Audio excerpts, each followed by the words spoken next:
Now, last week, the world celebrated International Youth Day, but not much to be celebrated in the area of employment for Kenya's largest age demographic. Now, despite interventions by government and private sector, youth unemployment still remains a thorn in the flesh of the current administration. It's our topic of discussion tonight, but before you meet my guests, take a look at this. According to a 2016 World Bank report, youth unemployment in Kenya stands at 17.3%. Now, to break that number further down, 1 in every 5 youth in Kenya is out of a job. Now, when you go across our borders to Uganda or Tanzania, for instance, that figure stands at 1 in every 20 youth. So that means right now, Kenya carries the heaviest youth unemployment burden in the region.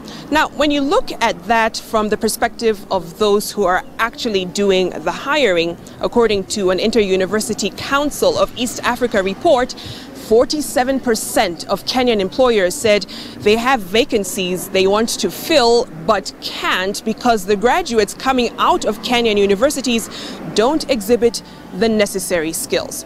Now, the issue of unemployment in Kenya is not new. In fact, it's been consistently high for 20 years. So we sought to find the faces behind those statistics, get their stories. Well, this is what they had to say. Most of the time you go to different media houses, they tell you to drop your documents, they will get back to you, but most of the time they never get back to you, and it becomes a rough road. I found difficult in finding jobs as well, though I'm a graduate. But I started working even at the lowest level of being in a construction company. Yeah? And with time, I was able to get myself to university. And now I found myself a job because my skills, and by working from there, someone identified me with good skills and they were able now to nurture me. And now I'm happy. Unapata either hatuna capital ya kustart. So ukienda kuchukua loan pale hivyo unaulizwa kwanza kama uko na mali yako ndio wakuje kuangalia mali ndio kupatia loan ndio uanze business. So hiyo ndio inakuanga shida moja. Kwa hivyo kama government inaangalia ama hao wengine ma investors waangalie upate wanaweza patia youth loan kama waangalie hizo vitu wanaweza pata itakuwa poa. In Embu County we have a challenge because a number of the youths, especially those who have graduated, they don't have jobs. But as the county, we are trying to address the issue. We have been able to come up with a youth trust fund, whereby we are giving them loans, soft loans, so that they can be able to start income generating activities. We have also, we are in a process of also coming up with an internship bill to make sure that our young people, especially those who have graduated from different colleges and university, they are able to benefit from the government, whereby the government will be paying a diploma graduate at 10,000 each, and then those who have the degrees, they are going to receive 15,000 per month. All right, so just some of the reactions from young people, some of whom are looking for jobs. One of the young men I spoke to said he's been looking for work for 3 years now, and he's in the IT sector. So let's start this conversation. Joining me in studio now is Houston Malande. He is the CEO of Skyline Design, also made it on the Forbes Africa 30 Under 30 list for technology. Congratulations, Houston. Thank you, Vicky. Thank you for coming in. And we also have Ramakrishnan Hariharan. He is the CEO of Generation Kenya, which is an organization basically dedicated to helping young people find work in this job market. Thank you for joining us, Ram. Thank you, Victoria. Let me begin with you, because this seems to be a topic that we keep talking about every single year. It never gets old, and on the campaign trail you hear politicians making promises saying we will give jobs to the youth, 1 million jobs in a year. Why is it still a problem for us in this country? I think we need to look at it from a twofold point of view. So on the one hand, you have youths across various age groups, and this was evident when we said that 1 out of every 5 youth is unemployed. Right. So on the one hand, we need youth who need employable skills. On the other hand, we are also trying to identify employers who want youth with employable skills and who would start from on their jobs from day one. So right now what generation essentially does is this. On the one hand, they train youth, they recruit youth and provide them with employable skills. On the other hand, on the demand side, what we do with the employers is we find employers who want highly skilled entry-level talent. And so essentially it is bridging this gap both on the demand side and on the supply side, which will go a long way in mitigating this problem. Interesting, because Houston, your story was you actually looking for those opportunities. You didn't just wait. Yes. Take us through how you got into the IT field. Okay. I didn't even know that IT existed when I was in high school, which is a really sad thing. But when I got out, what ended up happening was that someone who used to fix computers for our family, who was also a family friend, said, instead of this guy sitting around here and finishing githeri, you'd rather have him come over and be with me. And so I worked with him for 6 months as an apprentice, but with hardware. And so that's how I sort of ventured into IT, eventually left the apprenticeship I had with him because over the total period of about 6 months, I only made 3,000 shillings. And that sort of pushed me. I'm grateful for that because it pushed me to want to do something on my own. And you have an interesting bit of your story where you said you made 15,000 shillings in 15 minutes. Yes. And that changed everything for you. Yes. So it's a bit of different things. So even before that, the first person that ever gave me money for work was actually my father. I would move bricks from one area to another just to use my time in a helpful way. And he sort of incentivized it. This was like late high school. And so I started to learn the value of hard work. But then now on this side, when I started working with this tech guy in Eldoret at the time, I was called to the Imperial Bank manager's office because he couldn't receive email. Now that's a simple problem back then, but as a bank manager, if you can't access the things that are being communicated to you, you're actually losing money. So within 15 minutes, I basically had sat down, figured out what the issue was, sorted it out, and he wrote me a check of 15,000 shillings. So at that moment, it clicked that he didn't care where I came from. He didn't care what my tribe was. He didn't care how old I was.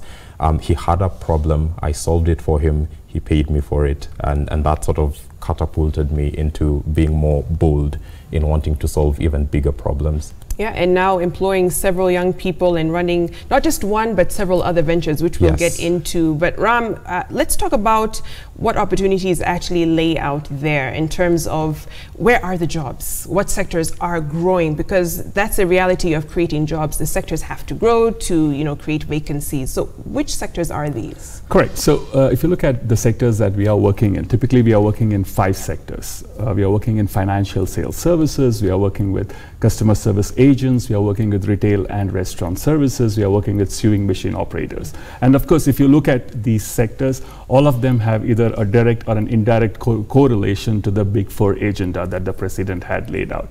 And so what's critical for a growing economy like Kenya is where you have SMEs who generate jobs, right? And so what we do is, and secondly, what Generation aims to do is demonstrate that there is an entire population of youth who have not been employed as yet, but could be employable. So it is also an awakening of sorts from an employer point of view, because you are telling the employers that, hey, look at this section that will serve you well as much as your normal demographic profile would. And so coming back to the sectors, so when you look at the sectors and the personnel that they need, there is a lot of scarcity. And that's where we come in. We train sales commission agents for financial sector services. We train sewing machine operators in the sewing machine industry. And we train entry-level talent for retail and restaurants. So there are jobs, and most importantly, for us, the mandate is not to just train them and place them. We want to ensure that they have a career that builds them for high performance and success. So it's not just train and place, but follow them, ensure that they have the mindsets they have the behavioral skills, and they have the technical skills to really rise up the corporate ladder. I'm curious, Houston, because a lot of young people are watching you and wondering, okay, what does Skyline Design actually do? How did you scale it to where Forbes Africa has noticed what you're doing? And not just them, Safaricom as well is taking up some of your skills too. Yeah, it's been quite the long and tough journey, because by November this year it will be our 10th anniversary. I think we just had this raw passion to provide solutions in the space where the intersection of technology and design. I think we're very driven, very motivated people, and we enjoy where we're not just doing intelligent work, but something that even people who may not understand technology appreciate it. And so initially what that meant for us was web design and web application design. And so we sort of built a name over the years since about 2008 doing that. And so it was quite a tough journey, because no one knows you initially. You don't have some rich uncle backing you up. And so what actually helped us to get our name out there and build a reputation was that we wrote about it. We have this problem in Africa in general, that we are an oral society. So we tell stories really well, but we don't write it. And so it's not searchable. No one finds anything online about the stuff that's happening. And actually right now, one of the things that has brought us about 50% of our business over the past 10 years or so has been an article that I wrote in 2010. Wow. It is still the top result for best Kenyan web designers. And so we just kept putting the word out there, writing, trying to help people who wanted to figure out how we were figuring things out ourselves. And so it was this process where you put yourself out there that forces you to become really good and know what you're saying, but then it also inspires people who may not be where you're at, but they follow you because they're like, I like what these guys are doing, and maybe someday I'll be brave enough to do it. You know, we heard one of the young people in the Vox Pops earlier saying capital, getting the money you need to start is such a problem. And you talked about, you know, I didn't have a rich uncle somewhere I could call up and say, could you help me with a loan? How did you get the necessary capital and funding to start? So I must acknowledge that it varies from industry to industry. So for example, if you want to do something radical in medicine, you can't just wake up one morning and do it, because it is capital intensive. It requires infrastructure and a lot of things.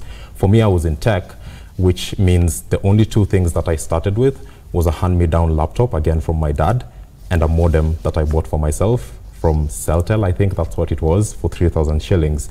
Like, that was my capital. No office, no nothing.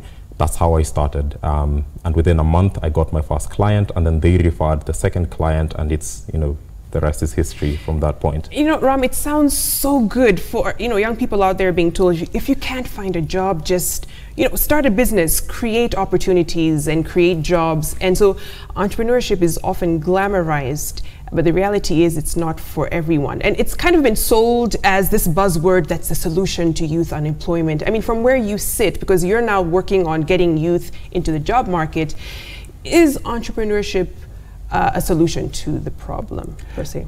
Interesting question, Victoria. In fact, Houston and I were actually discussing this while we were waiting for the conversation to begin. So I think what we need to do and see is that both of them play a very complementing role. It is neither an either or a or decision. If you look at typically how we think, how youths think, is the starting point is they want to get into a job. They want to get the requisite skills. They want to get the skills where they can lead a team. They want to get the skills where they can engage in relationships with the stakeholders. So employment is a great stepping point, and employment through training is a better stepping point. Having said that, and I think there is enough space out there for both entrepreneurs and also employees or the labor market where they all can come together, because finally what matters is, how do I take care of my community? How do I take care of my household? What am I good at? Am I good at running my own ship, or am I good at working with someone or working for someone where I can further my career? So I think that's the critical question that we need to address. Let's talk about another area which is known as TVET, or trade schools, polytechnics, that's basically teaching young people trades, mechanical trades, if you will, or plumbing, anything like that. And those are the trades that really help to grow an economy. Most young people feel it's not a white-collar job, it's not as attractive as working in an office or maybe running your own business, but it's necessary. And oftentimes I've heard someone say this: universities teach you how to think, trade schools teach you how to do. What do you make of that, and how are we trying to really engage young people in the polytechnic space when it comes to trading? So I think what happens here is two things. One is how are polytechnics today presenting themselves, showcasing themselves to the youth, saying that, hey, we are here, we exist, we are here to equip your skills. How well are they doing it? On the other hand, what we need is to ensure that there is dignity of labor. Because today, if we have to get people or youth to fix our roads or to grovel or put cement on the roads, we have to think beyond the country. So I think one is creating that dignity of labor. Two is ensuring that the TVETs themselves are showcasing and presenting themselves to the youth and saying that, hey, this is a great opportunity, please come to us. We will equip you with the right skills. And for example, Generation actually works with government TVET partners. We work with private TVET entities because they have the infrastructure, they have the personnel. It is for us to build those partnerships and relationships so that we can take it to a scale where there is merit for the youth to come and attend these colleges. Now, from where you sit, Houston, I mean, what do you see in terms of the benefit of entrepreneurship, especially for this young generation looking at you and probably wanting to get into this space? Yeah, it's such a tough question because there's so many facets to this entrepreneurship thing. I think a critical thing to think about is 95% of new businesses fail. So when you have a young population that is by and large unemployed, and then you encourage them to go into entrepreneurship, and 95% of them fail, like where do they go from there? Because now it's not just that they've wasted time and money, but now their self-esteem is broken. They don't know how to go from there. So I think actually before we even begin to encourage them to consider entrepreneurship, there's a very real sense in which there are certain things that only government can do. I think one of the challenges right now, and hopefully we can see some light at the end of the tunnel soon, but one of the challenges that exists right now is that the government is heavily investing in infrastructure. Infrastructure doesn't bring returns immediately. So you have a government that isn't, in my opinion, focusing on creating jobs tomorrow and for next year, focusing on big projects that will take a really long time. And actually, I have it on good authority that tens of thousands of jobs might be lost over the next financial year or so. So you have 1 million people entering the job market every year. You have a population that's growing. You have jobs that are shrinking because the government, I don't think, is doing as much as it could to create them. And then you're encouraging young people to be entrepreneurs. So I think there needs to be a grain of salt that's taken with this whole entrepreneurship thing. Yeah. It is very difficult, and unless the structures exist to even incentivize, like he was saying, you have to make work dignified. So for example, fine, I'll start a shoe manufacturing company as a young person. We don't like buying Kenyan things, right? Like we want the Gucci's and all of these things. So the incentives, the policies, and the enforcement of ensuring that things that are produced here, EPZ zones, we say it as PR, but it doesn't actually pan out. So I would say to them, yes, you can be an entrepreneur, but most likely you shouldn't. And I actually tell people, don't get into entrepreneurship. And the very few people who actually are passionate about it will not listen to my advice, and they'll make it. But at least you don't have this flock of people that are trying to be entrepreneurs, and then they're going to pay for the rest of their lives for it. You raise a really good point in terms of the changing market, changing times. You know, some jobs will be obsolete in 5-10 years. And, you know, the whole idea of having a job for life will be no longer. You know, someone was saying you'll probably have 4, 5, 6 careers in your lifetime. And this, of course, being driven by the fact that you have many skills that you can put to different things. And I wonder for you, Ram, and when it comes to Generation Kenya, how are you preparing young people to deal with a dynamic labor market that is constantly changing to ensure that they're more skills driven than maybe a piece of paper or being kind of prepared for just one specific job? Great question. So Generation is a demand-led program. So what we do is we actually seek employers. We try and understand from them exactly what are they looking for in their in the employees, because what feeds us into the curriculum is basically what we understand and know from the employers. And so that works great because employers know that when this generation graduate is hired by them, they are fully ready to start. And so we take those learnings and then we replicate those learnings from the employers and replicate them in the classrooms. So for example, if a generation graduate is in the retail or the restaurant industry, he or she has to be standing and doing the job. What we do, we replicate the same scenario in the classroom. So that building that bridge between what employers want and hence what the training needs to be is a critical piece. The second critical piece around that is, as I said, it's just not about technical skills, right? It's about mindsets. Am I being proactive? Am I being communicative? And it's also about behavioral skills. It's also about me thinking of myself in terms of a future orientation, in terms of a career orientation. So all these pieces have to come together so that I'm not looking at it just as a job. And it comes back to, okay, it's a career, it's not a job. Right. There is a large difference between the two. Right. And closing thoughts as we bring this to a close in terms of the future for Kenyan youth. I mean, we've seen that this has to be a complementary venture, if you will, of both creating jobs in the market, but also youth getting into business. But I mean, what would you say to a young person out there watching this now? I mean, there's so much that could be said, you know, even over an hour or something. But what I think what it boils down to, and which I think is the main problem in Kenya right now, is that we have a values problem. The reason why there's unemployment is because there's corruption and there's laziness and theft, even starting from high schools and primary schools with cheating and all of that. And so even while we're trying to create the structures that will allow for us to prosper, there's no use in developing the structures if you're not developing the people. And for me, what is most important is that you define for yourself, why is it that you do what you do? For myself, that has been primarily, I must say, a biblical worldview that defines my ethics, my morals, my motivations. When I wake up in the morning, I'm not trying to prove to the world that I'm worth being on the Forbes list. I already am accepted by a loving Father in heaven who loves me and gave his Son for me. And so in that way, I am free to be all that I am called to be and all that I can be.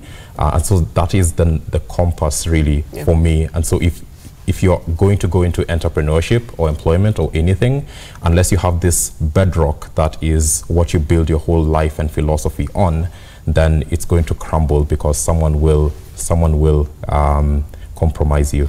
Brilliant. So being a person of integrity, whether you're going to business or whether you're going to be employed. Ram, as we wrap up, we can't ignore this section called the informal sector, which still remains a big employer and creating many jobs. How do we engage that space or even formalize that sector as well moving forward? Correct.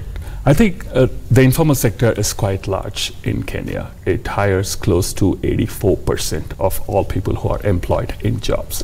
So one of the key reasons by which we can bring up the informal sector is providing them access to finance, right? As Houston pointed out earlier, some of these jobs require capital. You need to pay salaries. You need to pay taxes. So are we providing them with the right access to finance? Are there financial institutions out there that are willing to look at this sector a little differently than they look at formal sector? The second aspect is around productivity. What is So how are we engaging with the labor market in the informal sector? Are we giving them the right tools? Are we giving them the right skills to perform their job efficiently and be productive at a level so that the organization grows? The third aspect around all this is to bridge, to ask the formal sector and to ask the authorities, does the informal sector really want to be formal? Right? And I think that's a very, very important question. And hence, for us, and hence the society at large needs to enable the informal sector and give them the right the right path for them to say, okay, I want to be registering my company, I want to pay my taxes, I want to hire a lot of people, please tell me how I can do it. And that's again the path to sustainability and scale. All right, thank you so much, Houston and Ram, for your insights. And of course, we can't stop having this conversation. Sure. This is definitely a problem that needs to be tackled from several angles, different sectors, and everyone doing their part to ensure the economy is growing.